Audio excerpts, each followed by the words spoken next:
I'm Glenn Shackleton, your host today on Haunted Walk TV, and the founder of Haunted Walks Inc. Every summer, we lead tours of Ottawa and Kingston's haunted places.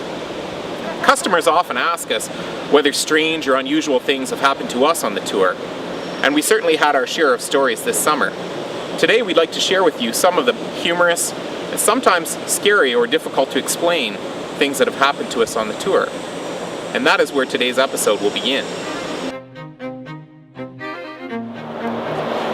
Recently, I brought a group up here onto Death Row. We were standing here talking about the 3 men who had been executed here at the Carleton County Jail, when all of a sudden we started to hear a strange noise coming from one of the cells at the other end of the cell block. It sounded like somebody was moving around on the inside. We had just unlocked the cell block and we were the only people there, so a few of the group started to get a little bit nervous. It was then that the sounds continued and the rest of the group got a little bit frightened.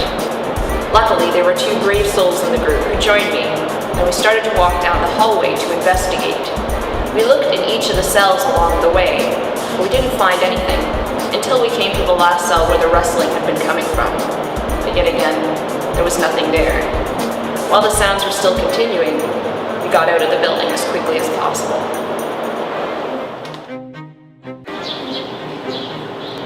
One night I was giving the tour and had stopped at Lisgar High School, one of the haunted locations. I had just explained how the attic of the building was haunted and that there were several different candidates. One of the candidates is a little girl who had gone to the school who one winter was killed when a sheet of ice slid off the roof and landed on top of her. Well, just when I had asked, so who is the ghost here in Lisgar High School?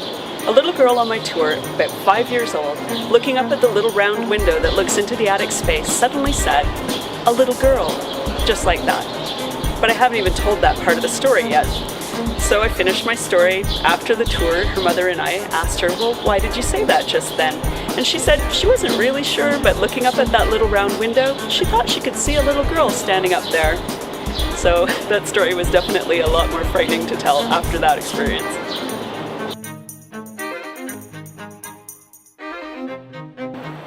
Recently I'd gotten some very nice perfume, so I decided to wear it on my tours.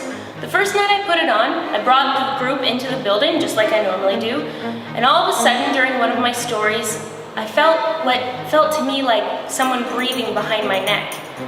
First I thought it was maybe a draft or an insect, so I quickly just batted it away, but it kept happening. Finally, when we exited the building, it stopped. The next day, I didn't wear the perfume, and nothing happened. It was just a regular tour. So I was talking to one of the staff members about my strange encounter in the jail when she said to me maybe I should wear the perfume one more time just to see if it would happen again. Lo and behold, I wore the perfume, came into the building, and it happened again. And you can be sure that I will never wear that perfume in the jail as long as I work with the Haunted Walks. Not all of the things that have happened to us on the tour are scary. Many of our guides have had funny or sometimes surprising things happen to them on the tour. On one of my very own first tours, I remember that there was one gentleman in a wheelchair. He was having a great time on the tour, but about halfway through the tour, the wheel suddenly popped off of his chair. Now, I wasn't quite sure what to do. He was unhurt, thankfully, but I wasn't quite sure how I was going to get him all the way back to the start location of the tour.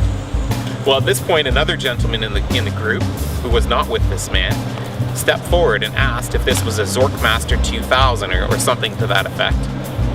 We noticed that it was, and he said that he was the inventor of that exact brand of wheelchair. He said if I could get him a screwdriver and an adjustable wrench, he'd have it fixed in a jiffy. We found some tools, he got it fixed, and we had a wonderful tour from then on. It was certainly one of the more memorable nights I spent as a tour guide. Many of our other guides have funny stories too, including Mark, one of our pub walk guides. The Naughty Ottawa Pub Walk are a humorous tour about some of the more risque behavior from Ottawa and Bytown. You never know what's going to happen. One night, a group of people, young men, young women together on the tour who didn't know each other, but were interested in making friends. Took the tour, arrived here at the bar, getting tables at the patio. A young man pulled his chair up close so he could talk to the young lady next to him when she suddenly turned around and gave him a short, sharp slap to the face. We were all shocked. The young man was shocked more than any. And suddenly, the young lady was shocked when, out from under the table, a dog walked out from under her feet. The young lady was so embarrassed. She sat there with her hands in her mouth. The young man made the most of it. For the rest of the tour, he kept shying away from her, looking a little concerned. But by the time we got to the second bar, all was forgiven. The two of them sat and had a drink and could laugh about it, and everything was good again. The naughty Ottawa pub walk. You just never know what's going to happen. One of the great things about working at the Haunted Walk is we're always getting to hear about these new experiences. Stories from people on the tour that are sometimes funny stories, or for a lucky few, some people get to experience something at one of our haunted places. And for those of you that might be skeptics out there, I ask you to just remember the famous words, "Do I believe in ghosts? No, but I am afraid of them." We'll see you next time on Haunted Walk TV.